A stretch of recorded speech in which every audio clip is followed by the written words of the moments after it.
Hey everybody on YouTube land, my name is Mike and I love guitars. Today's video is going to be a little more off the cuff, a little more impromptu, a little more handheld. As you can probably guess from the title of the video, today's video is going to be an end of 2025 guitar and amp collection video. Now this is not me trying to flex and be like, oh look at all my cool gear, look what you don't have. No, some people take it that way. For me, these videos are about, I love watching other people's collection videos because I just love to see what everybody else has. So I started making these videos just to kind of get in on the fun. And if there's anybody out there who just wants to see what I have, this is a video for you. And again, this is not me trying to be all snooty about it and anything like that. So without further ado, let's get to the gear.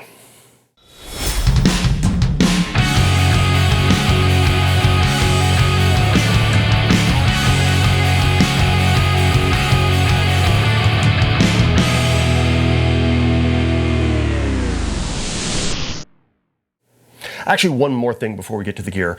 In these videos, there's always someone or some ones who post, say, hey, can you give me that guitar? I will say I'm not going to give a guitar to anyone who comments on the video. I have a friend with the music school and he does guitar donations for needy kids.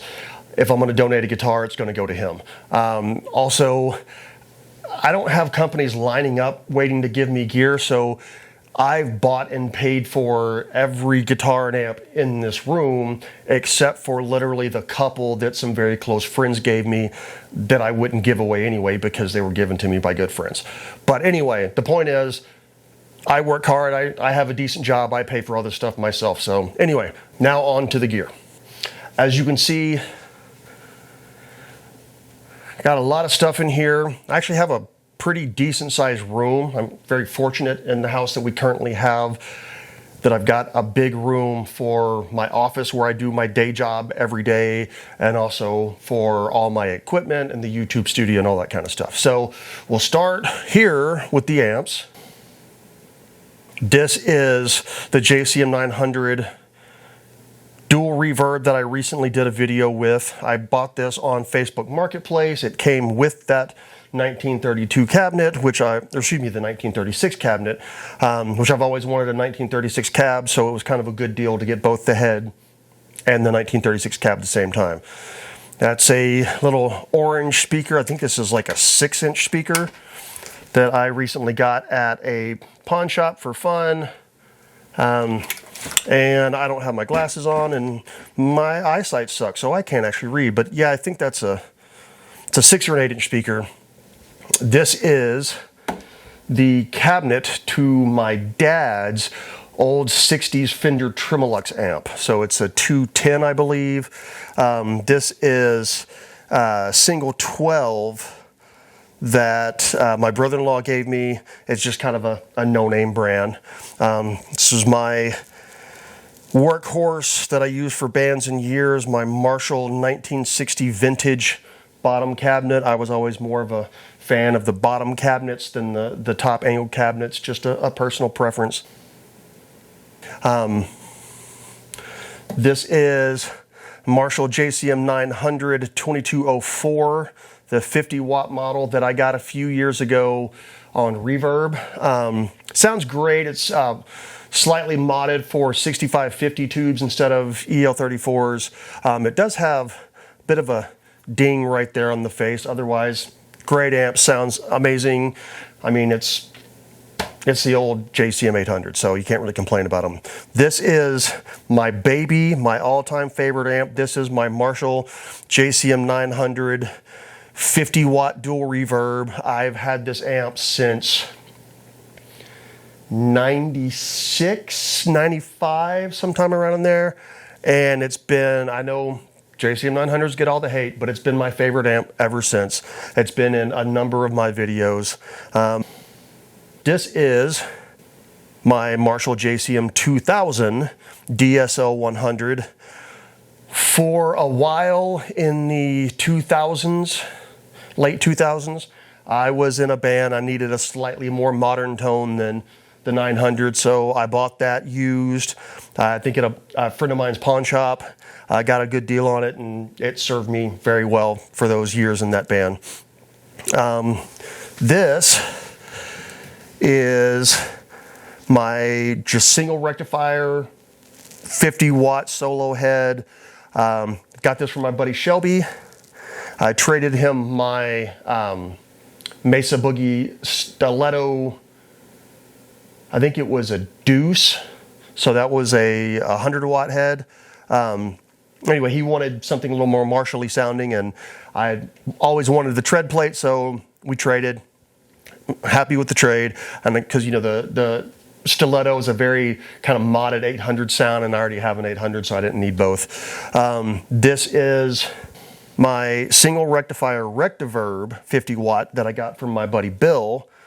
He sold it to me for really cheap, and very similar sound between these two amps, but they both currently have 6L6 tubes in it. I'm going to get some EL34s to stick in this top head, have them have just a slightly different tone. This is my orange 112 cabinet that I got a few years back. Just found it in a pawn shop cheap, and at the time I'd started playing with a friend in his band, and it was a very alt rock kind of, and I didn't need like a big Marshall half stack. I needed something small and simple, so I got that for that. This is my dad's 1952 Fender Deluxe. Funny story, it looks weird because this was originally owned by a childhood friend's dad, or excuse me, it was originally owned by my dad's childhood friend's dad. He was a furniture upholsterer by trade, and sometime, I'm guessing in the 60s or 70s by the look, he originally bought this to play reel-to-reel tapes through, and eventually it got a little beat up looking, so he decided to recover it himself. I thought about having it restored, but I decided against it. I just decided that this look is just part of this amp story, and I wasn't going to mess with it. Okay, up here we have my orange Brent Hinds Terror. Great amp. I've used this in a number of videos. Got a really cool sound, something very different than all my Marshalls and all my Boogies and stuff. So really fun amp. I really enjoy this. This is a newer amp. I recently did a video on this. My Wangs HD-15 that I found in a pawn shop for a decent price. Again, cool amp that fills a void I didn't already have filled by any other amps. I'm gonna switch arms because my right arm's getting tired there. This is my Marshall Origin 20, Found this again in a pawn shop. This is the head that I actually bought to go with that orange single 12 cabinet. Again, doing kind of an alt rock band with a friend of mine for a brief period. This is a Hughes and Kettner TubeMeister 18 that I also got from my buddy Shelby. Have not done a video on this yet. I will be doing a video on it very soon. This is an itty bitty orange micro dark that I also got in a pawn shop. Same pawn shop that I got the really small orange cabinet from. It was cheap, and I've always kind of wanted one of these little micro orange amps just for fun, so I couldn't pass it up. This is my dad's 1960s Fender Tremolux amp. I just don't remember the exact year off the top of my head, but yeah, this amp sounds great. I don't use it much just because, you know, my channel is usually heavier music than this amp is quite capable of, but what it does extremely well, and it sounds great. It's a fantastic amp. I'll always cherish it because it was my dad's. This is the EVH rack. This is my 5153 50-watt head. Found this in a pawn shop at the very beginning of the pandemic craziness and got it. It's probably the best deal I've ever gotten in a pawn shop on a piece of gear. I think I paid $323 for this amp after tax. I have no idea why it was so cheap, but it was, and I was thrilled to find it that cheap. This is my EVH 5153 LBX2. So it's the lunchbox version of this amp. The only difference being the concentric knobs for gain and volume, which I have the first generation of this amp that didn't have the concentric knobs. So again, found it at a pawn shop, good deal. I really like having both of these amps because I use this one for recording, and this is the amp that I basically carry around to play, like, you know, when I jam with buddies, or if I'm going to play like a smaller show, I'll bring this amp. Down here at the bottom, the notorious Crate BV120H. I did a video on this amp, a year or two ago at this point. I need to do another video because, shockingly to me, the video I did with this amp was one of the best performing videos I have ever done. I did not expect a video on this head to do so well, and it did really, really, really well. So I need to do another one soon, figure out something. Maybe I'll do a shootout between this amp and my my JCM 900, because they're both from the same era, have similar sounds. So all right, that's it for my amps, and we'll do some other stuff and move on. Okay, so we're going to go ahead and take a look at my guitars here. Just real quick, I'm not going to spend a ton of time on any particular piece, because if I did, this video would be like 3 hours long. I got a ton of stuff. So we're just going to real quickly hit everything. A number of these guitars I've already done dedicated videos on. If you want to know more about any specific piece, just let me know in the comments below, and then I will either link to a video where I've already done a dedicated video for it, or if I haven't done a dedicated video on something that you want to see, I'll just mark it for my list of future videos to get to as soon as I can. So, okay, on with the guitars. As you can see, I have quite a few out in the rack here, or in stands. These are the guitars I use most often.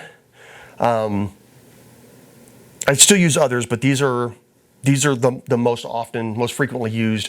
And I've got a couple of racks here.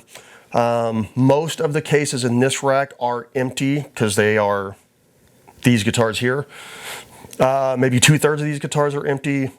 Most of the cases on this rack do actually have guitars in them. So that's kind of the difference between the two racks. This one mostly empty, this one mostly full. There's also some gig bags in the corner here, gig bags in the corner there. There's also a few other stringed instruments throughout the house. I'm not going to bother with those because, again, if I went through literally everything, including, you know, upright basses, we'd be here forever. So first up, we have my 2014 Anniversary Flying V. So you can see the 120th anniversary fret inlay there. I love this Flying V. This thing is awesome. Let me turn it so you can get a little more in the light. That is the stock pickup, but my buddy Shelby pulled the cover off of it to get a little more brightness out of it, and then he replaced the knobs and that switch down there. So, or the switch tip, I should say. So anyway, that, like I said, love that guitar. It's my very first Gibson Flying V, and the Gibson Flying V has always been on my bucket list. This is my baby. This is my 79 Les Paul Standard. I have had this since late May, early June of 1994. It is the guitar I took every penny my family gave me to go to college, and instead of going to college, I bought my dream guitar. Never regretted it for a day. It's got a DiMarzio X2N and DiMarzio Deactivator X. It's been modified a bunch. The finish is taken off the back of the neck. It's beat up. I mean, it's been my primary guitar for 31 years now, so it's got all the battle scars to prove it. So next up, we have my Adam Jones Les Paul Silverburst Standard, one of the only signature quote-unquote guitars I have, assuming you don't count Les Pauls in general as signature guitars, which they technically are, but you know what I mean. Just always been a huge fan of Adam Jones, a huge fan of Tool. And honestly, I just love Silverburst guitars. So when the Standard was announced, I kind of had to have one. So next is my 2020 Gibson Trad Pro 5 Blueberry Burst. It is pretty much completely stock. I haven't done anything to it. I love it. The Blueberry Burst is one of my all-time favorite finishes. And yeah, I've talked about it before. I love everything about the guitar. It plays great. This is the guitar that the very first video I ever did on YouTube for this channel was with that guitar. I told the story about how my brand new Schaller S-Locks failed and how I didn't like the design and I wasn't going to use those anymore. So, but shockingly, like that guitar from like here straight down onto the floor, it's concrete floor with a thin layer of indoor-outdoor carpet, somehow the headstock did not break. I don't know. This is my 2014 Gibson SGJ. It's one of 3 2014s I have. Again, you can see the 120th anniversary fret marker there. Found this in a pawn shop, cheap. It's been modified a little bit. Pickups replaced, all the electronics replaced. When I got it, the knobs, it had 4 completely different knobs on it. Each one was, like, there were no 2 knobs alike. So I replaced them with Gibson speed knobs. They originally came with like the super speed knobs that are even taller with the notches. Not a huge fan of those. So like I said, I put the Gibson speed knobs on it, and got another video coming up on this guitar very soon where I'm gonna replace a ton of the hardware, basically all the hardware, and black it out, make it look really cool. This is my, I believe, an 04 Gibson SG Faded Special. Totally stock. Got it from my buddy's pawn shop. And he gave me a good deal on it. Sounds great for what it is. You know, it's an SG that is not particularly neck heavy, which is not all that common, but I love it. It's one of my favorite kind of sitting around the house playing guitars because it's just really easy to play. It's got great action, sounds great. It's sounds good unplugged, just kind of noodling away. This is my 2004, again, I believe, Gibson Explorer Standard. I replaced the switch tip there. It originally came with a cream one, and I didn't like the way the cream looked with the white pick guard, and I also put those chrome pickup rings on it because I just thought the chrome looked better, again, than the cream that it came with. Just, I don't know, something about mixing cream plastics with a white pick guard, it just didn't look good to me. So it's also got a DiMarzio X2N pickup in it. So it and my 79 Les Paul Standard, those are the 2 guitars I have those X2Ns installed in. I like that pickup. I think it sounds great, especially for like heavier music and in the Gibson guitars like that. This is my dad's Fender Strat. I believe this is a 06 or 07.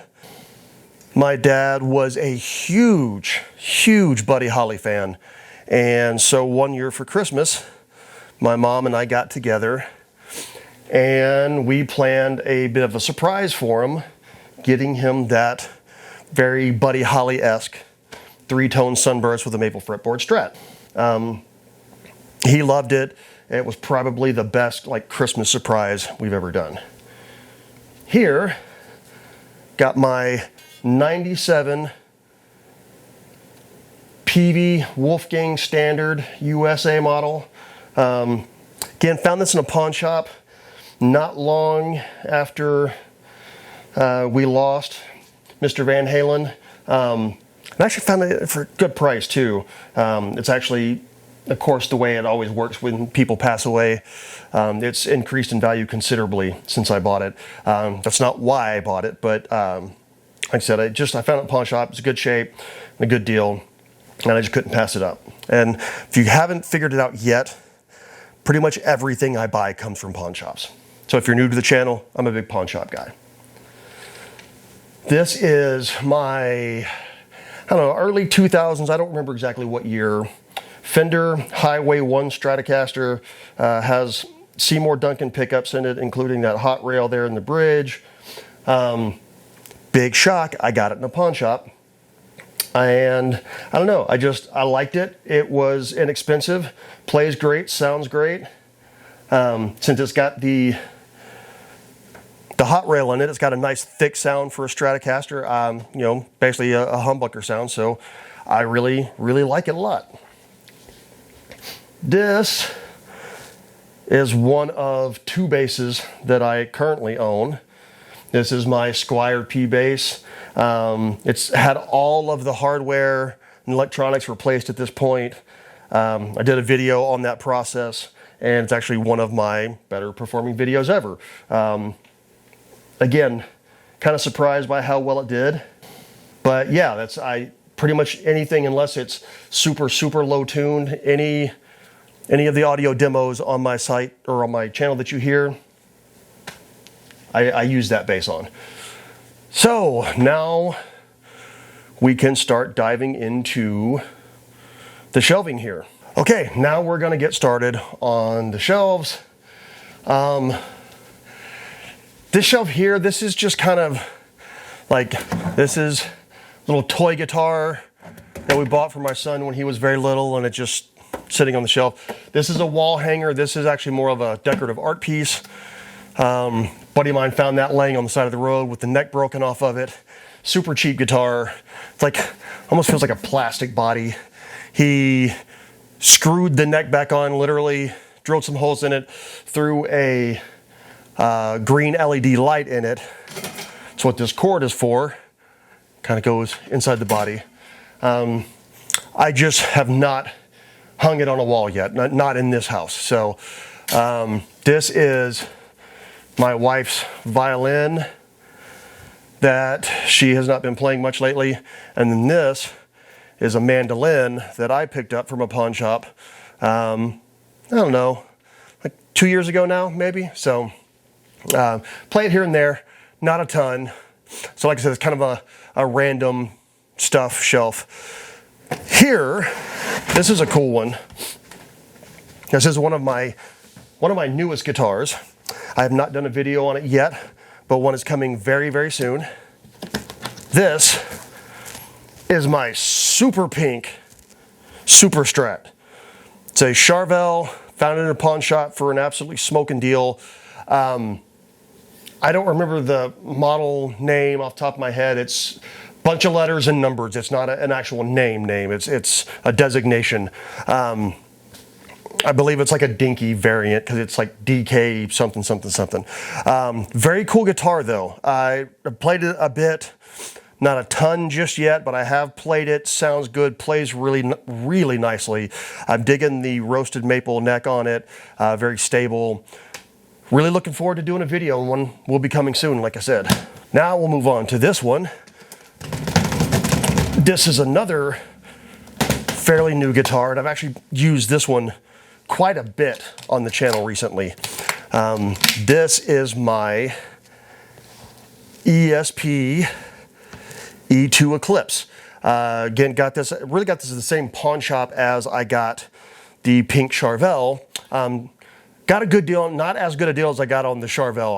I got that guitar for less than half its actual price. I don't know who marked it, but they didn't price it well. But love this guitar. Like I said, been using it a lot. That's how much I like it. Just a great guitar. I love the look of it. Even though that is a translucent black and you can see the wood grain, coloring of it kind of reminds me of like a vintage Silverburst. And as I've said many times, I'm a Silverburst fan, so that was kind of the first thing that caught my eye with it. Second thing, again, was the price, because it was good. So that's that. This is another one of my brand newest guitars. This, whoops, one more. It's my Gibson 339. Did recently do a video with this guitar. As I said in the video, this is the first semi-hollow I've ever had. Really, really like it. Plays really nicely, sounds great. It's another one of my new favorite, kind of sitting around the house, just kind of messing around, noodling guitars, just because, you know, again, being semi-hollow, it resonates really well. You don't really need an amp with it, so great guitar, sounds great. This is also one of my newer guitars. If you can't tell, there's kind of a theme going. These are newer guitars. And I have done a video on this guitar that came out not too long ago. I don't remember exactly when. Hadn't been an extremely long time. This is my 1979 Gibson Les Paul. All walnut. So I think that's a 3-piece body, 3-piece neck. Classic Norlin era. I did own a early 80s model Les Paul back mid-late 90s.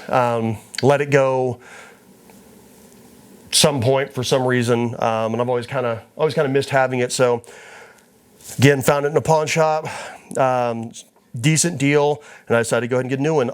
It does have this kind of blonde / chocolate streak in the ebony fretboard, which I love. I know a lot of people aren't huge fans of streaks in their ebony fretboards. I dig it. I think it's it helps to make the guitar unique. Not that I ever anticipate the guitar getting stolen or anything. If it did, it would be easy to identify.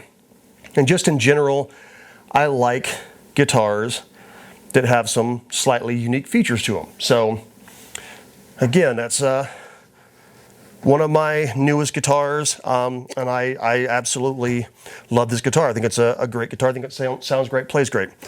All right, we'll put this stuff back on the shelf and I'll pull a few more out. Okay, we've got a few more on the ground. Let's go ahead and open them up. First one up here is an Ovation Acoustic. Again, I don't really remember the model number on this one. The model numbers on these were kind of a mouthful. This is a guitar that I actually bought, mid-90s in my hometown and played for a while. Ended up, when I moved to Austin, I needed some money, so I sold this to my dad for, I don't know, a couple $100 maybe.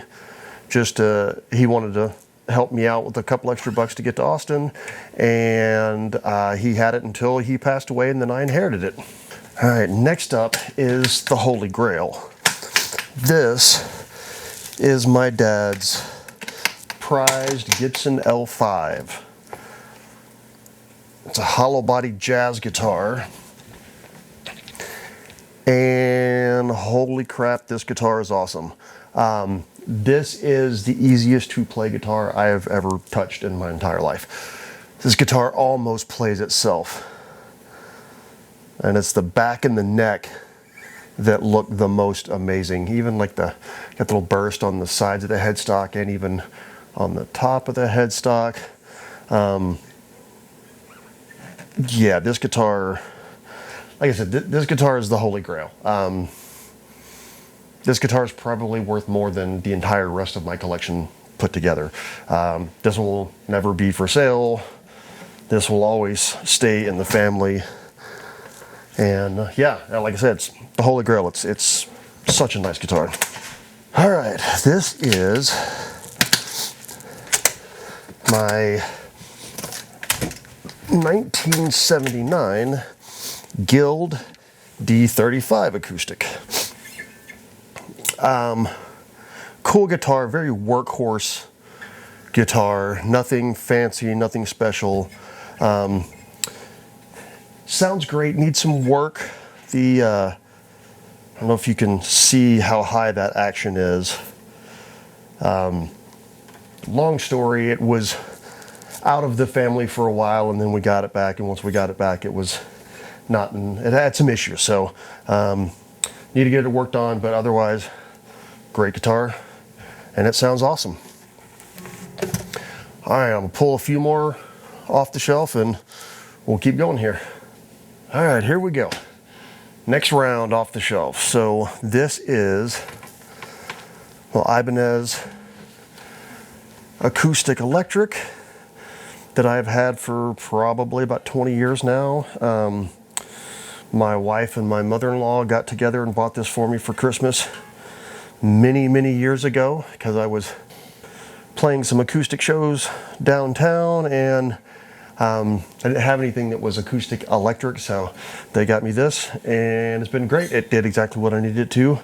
Again, nothing super fancy, but I don't need anything super fancy for this. So it's a great guitar and it'll always be special because my wife bought it for me.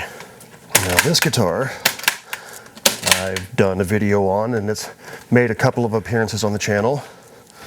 This is my Kramer 600 ST that my dear friend Shelby gave me. He gave it to me about a year and a half ago, somewhere around there. It originally belonged to a mutual friend of ours named Chad, and Shelby ended up with it.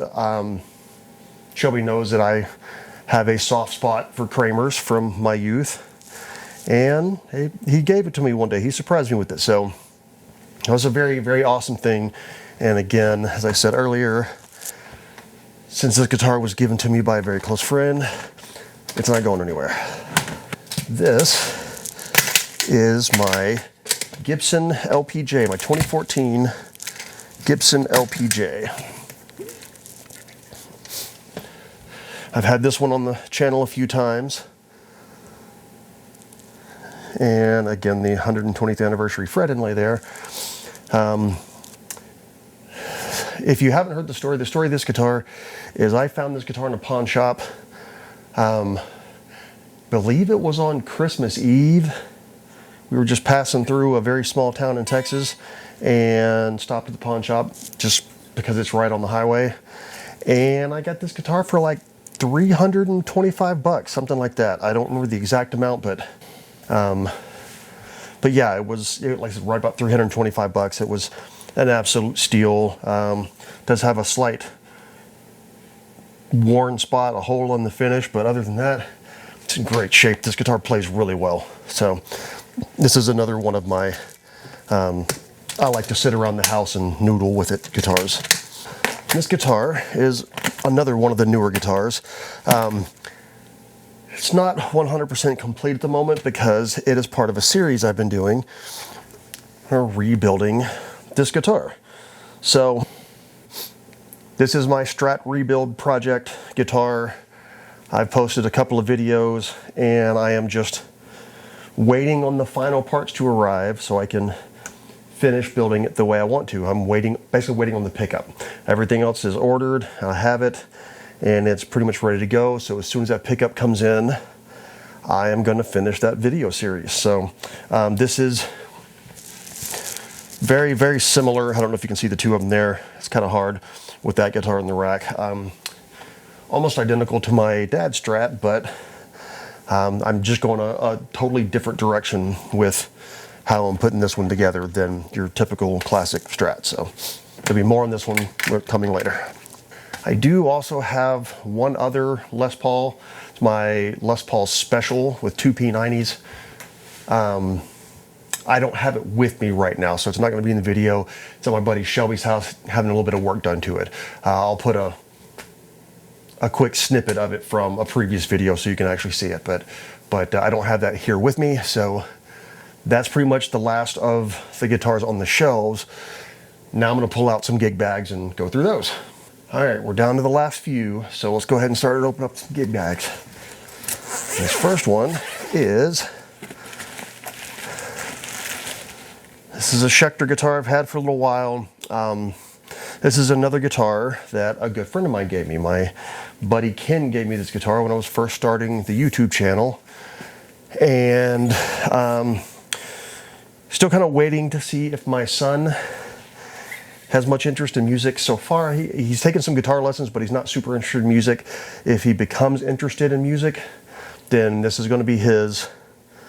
and this will be his first like real full-size guitar. He's got a little 3/4 scale guitar that he's been using for his guitar lessons. So if he sticks with it, he'll get this, and then we'll go from there. If not, I'll figure out something to do with it. So maybe give it to another friend, or maybe donate it to my buddy's guitar music instrument charity. So, all right, let's go to the next one. This one is my Ibanez RG 550B. I believe it's a 2000 model. Found it in, surprise, surprise, a pawn shop. It was really cheap too. It was like $200 when I found this guitar. It is a made in Japan RG. It had a headstock break, although I'm not entirely sure. It had a headstock break. I'll just leave it at that. I'm not going to bore you with the details. I did eventually find this neck as a replacement, and it actually is an RG 550B neck. I found it on Reverb, and it was completely new old stock, as in like it had the holes for the nut drilled, it had the holes for the tuners to go through, but not for the screws to mount them in position, and it didn't have any holes for the neck joint screws. So I actually had to drill all those myself, but I think it turned out great, and it's a great guitar, and I work on my 80s metal chops with this guitar, along with the Kramer now. So, all right, next one. All right, and this is the other bass that I own.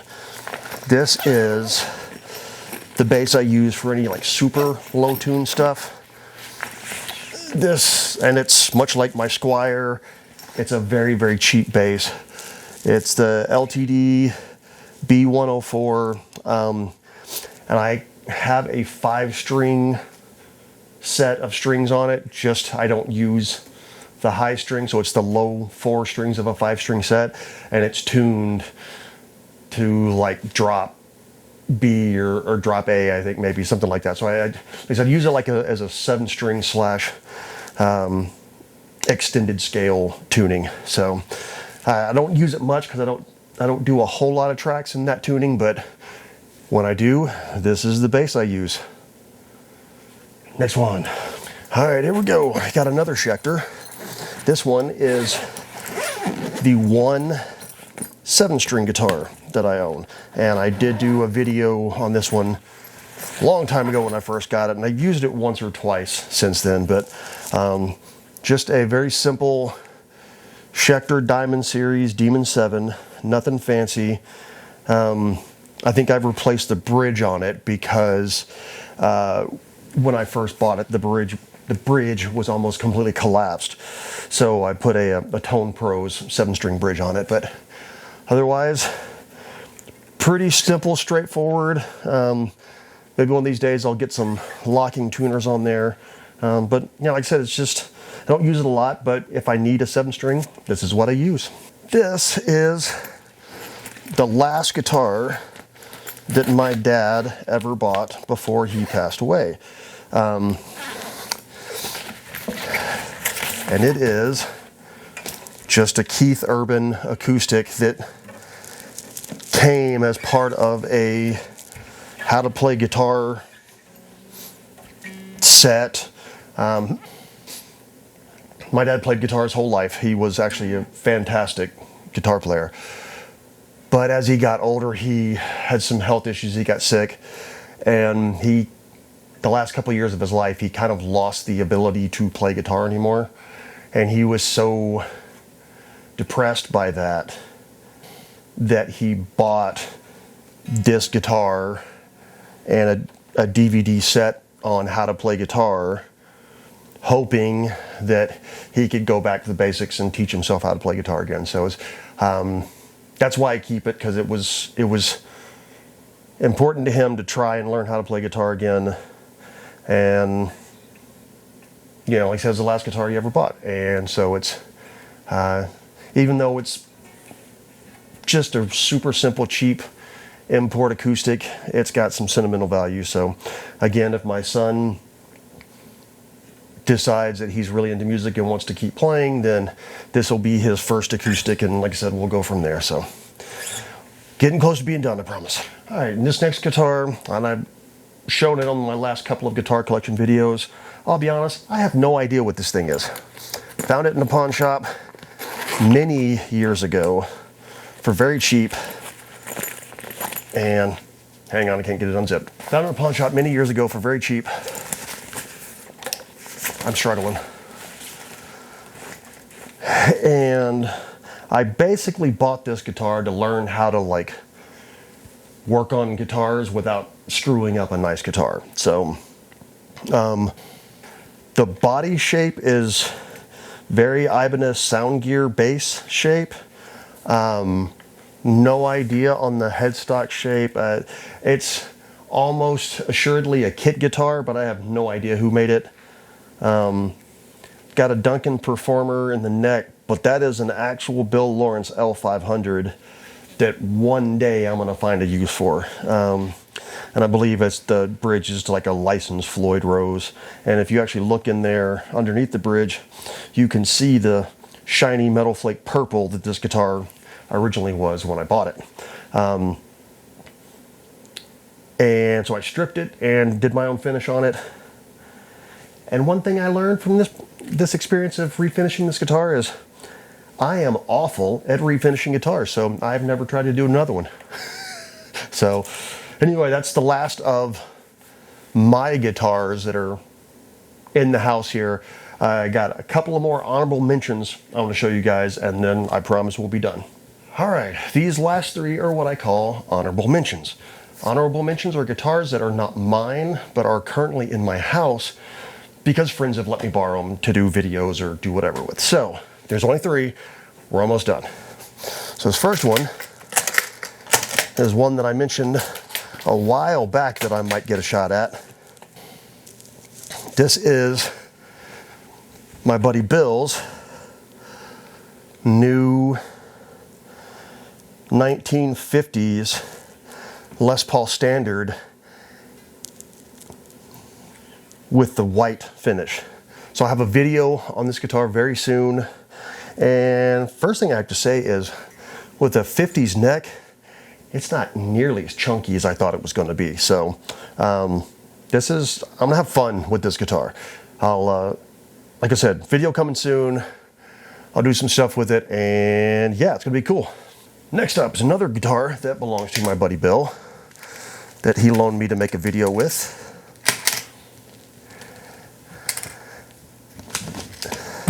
It's a very nice, I believe a 94 PRS McCarty model.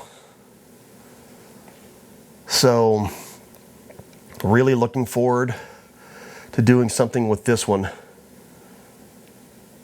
So it'll be the first PRS I have had on the channel. I've always been a PRS fan. I've owned two of them myself. One core model, one SE model. So I love them. I think they're extremely high quality guitars. Really looking forward to doing some stuff with this one. And last but certainly not least, we have a guitar from my buddy Shelby. This, if you recognize that logo, this is another Sully guitar. It's Conspiracy Series, so it's the import line. It's not the US custom shop line, but this is a Sully Concord. And this is a nice guitar, man. So very nice. Even has Sully's signature there on the back. I believe this is from the exact same Conspiracy Series run as the Raven that I made a video on a few months ago. So again, video coming very soon. Really looking forward to this one. So yeah, we'll see. I'll get it out soon. And that's pretty much everything. I've got a lot of guitars, man. Anyway, hope you guys enjoyed checking out my entire ridiculous massive collection with me. all these guitars, all these amps. Yeah, I really hope you enjoyed it. If you do, please consider liking and subscribing. And next week we'll be back with the normal videos. So thanks for checking it out. Oh man, here we go.